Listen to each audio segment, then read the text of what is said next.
하나님의 얼굴을 뵌다는 것을 문자 그대로 해석할 것이 아니라 지금 우리에게 하나님께서 주시는 어떤 마음, 그것을 어떻게 담을 것인가를 또 고민하게 되는 것 같은데요. 구원과 기쁨의 은혜가 충만한 그 복을 좀 받고 싶네요. 네, 그래서 목사님들께 여쭙고 싶은데요. 요즘 질문이 좀 많아요. 목사님들은 마음을 어떻게 청소하시는지, 네, 그리고 또 청소를 하기 전과 후가 어떻게 다르신지, 또 청소하기 어려운 대상이 있다면 어떤 건지, 그런 대상들을 싹 깨끗하게 청소하는 방법까지 알려주시면. 다이슨. 나머지 공부. 감사합니다. 마음 청소법이네요, 목사님들. 네. 문자로 네. 여쭤봐. 하 목사님부터. 네, 네. 제가 먼저 하겠습니다. 저는 이제 침묵 기도를 권합니다. 저희는 이제 사실 제가 가장 괴로워했던 것이 로마서 7장에 선을 행하기 원하는 나에게 악이 함께 있다. 원하는 바 선은 행하지 아니하고 원치 아니하는 바 악을 행하는도다. 이게 사실 제 청소년, 청년, 청장년 오랜 시간 동안 저를 지배하던 질문이에요. 근데 이거는 저만이 아니고 모든 청년들, 제가 열심히 기도하고 집회 열심히 하고 우리 교회에서도 정말 죽도록 기도하고 소나무 뿌리 막 흔들고 그랬는데도 변하지 않는 거죠. 그때만이에요. 다시 죄가 우리를 지배해요. 그러니까 이 죄의 힘이 죄의 법이 너무 세죠. 바울이 그렇게 고백하거든요. 죄의 법 아래로 나를 사로잡아 오는도다. 오라 나는 곤고한 사람이로다. 누가 나를 이 사망의 몸에서 건져낼고 견딜 수 없는 거예요. 그러니까. 그런데 이제 제가 그럼 예수님이 무슨 방법을 안 가르쳐 주셨을까? 이게 고민이 됐어요, 사실은. 그래서 누가복음 9장 23절에 주님이 우리에게 제자도 명령을 주셨는데 그게 뭐냐면 아무든지 나를 따라오려거든 자기를 부인하고 자기 십자가를 지고 나를 쫓으라. 이게 자기 부인이라는 명령이에요, 사실은. 그게 셀프 디나이얼이잖아요. 나라는 존재를 부정하는 겁니다. 근데 부정한다는 개념 자체가 이건 뭐냐면 에베소서 4장 22절에 유혹의 욕심을 따라 썩어져가는 구습을 쫓는 옛사람을 벗어버리고 옛사람이거든요. 이 old self. 오랜 시간 동안 만들어진 프로그램화된 우리 존재예요. 근데 그게 근거가 유혹의 욕심이란 말이에요. 여기서 벗어날 수가 없는데 그러면 그 old self, 셀프잖아요. 그걸 어떻게 부정할 것인가? 그게 주님이 가르쳐 주신 자기 부정의 방법이에요. 그러면 사실 우리 기독교의 소위 초대교회부터 전통적으로 내려오는 매우 중요한 것 중에 하나가 이 부분이거든요. 하나님 앞에 나를 정직하게 내어놓는 거예요. 그러면 무슨 일이 벌어지냐 하면 여러분 한번 침묵을 해보세요. 침묵을 하면 저희는 이제 교회에서 훈련을 아침 20분, 저녁 20분 훈련을 시킵니다. 매일 집에서 하도록. 침묵을 하면 어떤 일이 벌어지냐면 내면에서 생각들이 올라와요. 그 생각들은 전부 에너지예요. 에너지로 되어진 생각, 즉 유혹의 욕심이 프로그램 되어진 생각이 있고 자연스럽게 터져나오는 생각이 있어요. 근데 그게 우리의 의식과 전의식과 무의식의 저장고에 꽉 차 있거든요. 근데 그것들이 전부 힘을 가진 에너지들이에요. 광고는 우리에게 그런 에너지를 심어 넣는 거예요, 생각 속에. 근데 침묵을 통해서 내면 속에서 흘러나오는 생각들을 이렇게 부정하는 훈련들을 하면 어떤 일이 벌어지냐면 그 에너지가 약화돼요. 제가 지금 이제 그 훈련한 지는 십수년 됐지만 지금 저에게 변한 게 굉장히 중요한 한 가지가 있는데 그것이 뭐냐면 원하는 바 선을 행할 수 있고 원치 아니하는 바 악을 노할 수 있는 힘이 생겼다는 거죠. 이게 저는 한국 교회가 너무 성장 중심적으로 너무 할 수 있다, 너무 능동적 신앙을 추구하는 바람에 하나님을 기다리는 수동적 신앙을 놓쳤어요. 이 부분에 대한 여러분이 좀 관심을 갖고 훈련한다면 아마 도움이 되지 않을까 생각합니다. 네, 감사합니다. 하 목사님이 네. 말씀하신 거하고 비슷한데요. 저도 특별히 수동성, 그러니까 영적 수동성, 영적으로 깊어지는 아주 중요한 방법은 영적 수동성의 상태로 들어가는 거다. 이제 침묵기도 말씀하셨잖아요. 마음 청소법 저한테 만일에 좀 얘기하라고 하신다면 저한테는 한마디로 말씀 묵상이라고 저는 얘기를 하고요. 말씀 묵상의 방법 중에서 제가 하는 이제 말씀 묵상은 제일 처음에 비움 기도를 드립니다. 이렇게 가만히 있는 거예요, 그냥 가만히 비움 기도. 그리고 난 다음에 이제 성경을 들여다보면서 말씀을 묵상하는 거죠. 그러니까 비우고 비워진 상태에서 하나님의 말씀으로 채우는 거죠. 비워진 상태로 그냥 놔두면 위험합니다. 그러니까 영적인 빈 공간은 그거는 위험하다.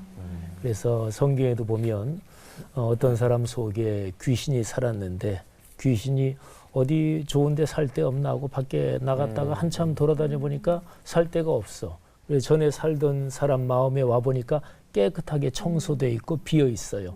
그래서 자기보다 더 악한 귀신 7을 데리고 와서 상태가 전보다 더 악화됐다라 그랬잖아요. 그러니까 빈 공간, 이거는 위험하다. 그러니까 비우는 게 목적이 아니라 하나님으로 채우는 거죠. 하나님의 말씀으로.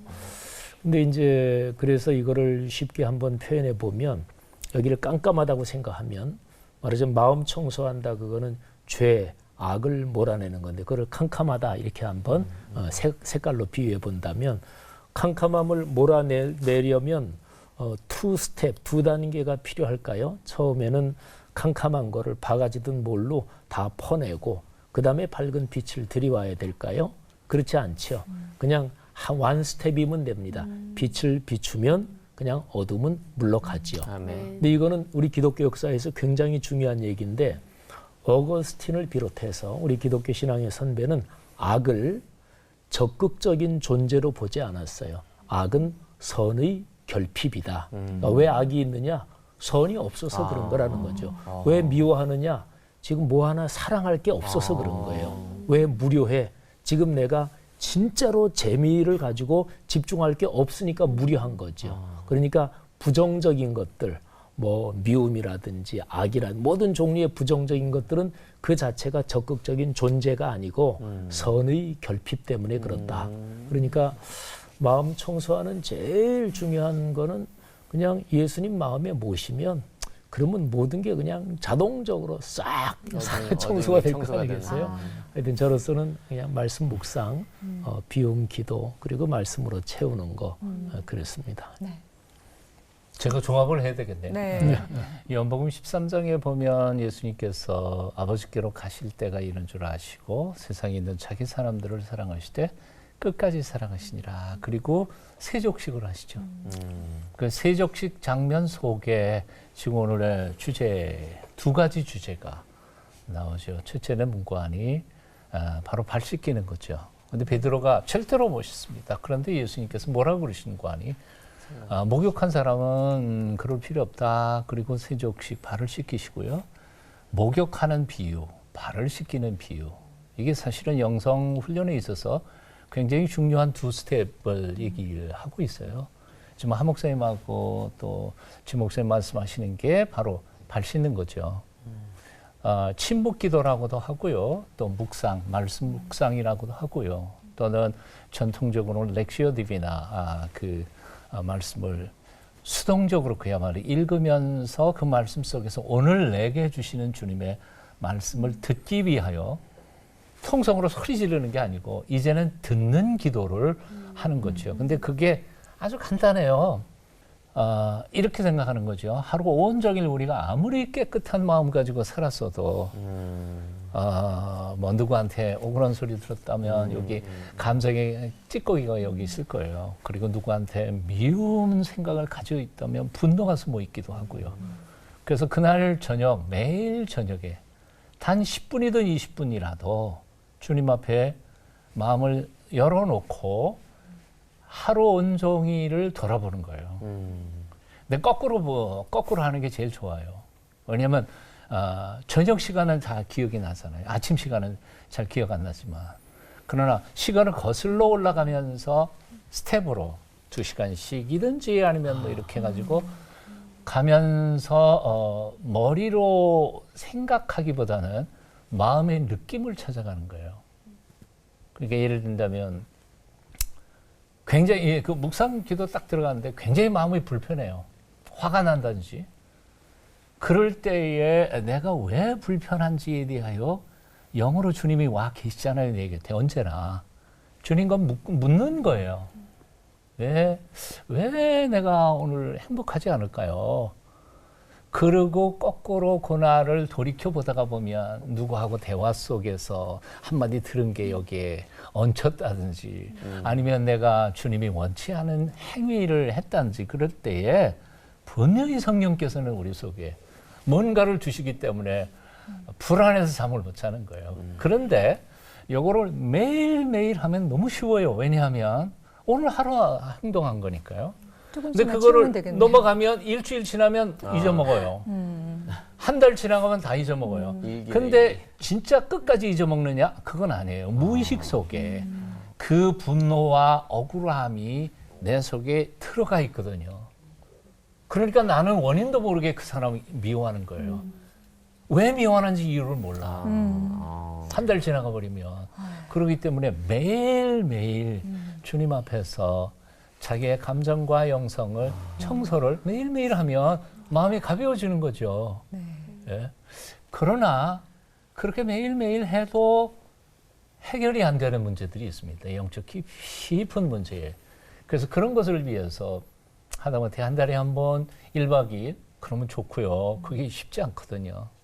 3개월에 한 번이라도 1박 2일로 하나님하고 대면하는 리트릿을 하실 필요가 있는 거죠. 하나님과의 깊은 대화 속에 1박 2일이고 2박 3일이고 대청소하고 이거는 목욕하는 거죠. 전체적으로 목욕하고 또 매일 저녁 10분이든 잠자기 전에 조금이라도 하루를 돌아보면서 미안했던 건 하나님 앞에 고백하고 다시 결심하고 그리고 마음을 정리하고 잠자리에 들 때 영육간에 아울러 건강한 삶을 살 수 있으려고 생각합니다. 우리 기독교 네. 역사에서 네. 우리 한국 교회가 새벽 기도 이거를 굉장히 강조하지요. 귀한 일이죠. 또 기독교 2000년 역사에서도 새벽에 깨서 기도하는 게 늘 있어 왔고, 근데 기독교 2000년 역사에서 저녁 기도가 늘 중요했습니다. 라틴어로 베스파라고 하는데 이건 기독교 2000년 역사의 굉장히 중요한 전통인데 현대 사회가 현대 기독교가 잃어버린 거죠. 왜냐하면 이 전등, 불빛이 발명되면서 이게 밤문화가 이게 일반화되잖아요. 그러면서 현대 교회가 잃어버린 게 베스파, 저녁 기도의 전통을 잃어버렸고, 그리고 목사님 말씀하신 대로 저녁 기도, 그게 우리 기독교 2000년 역사에서는 아주 중요한 전통입니다.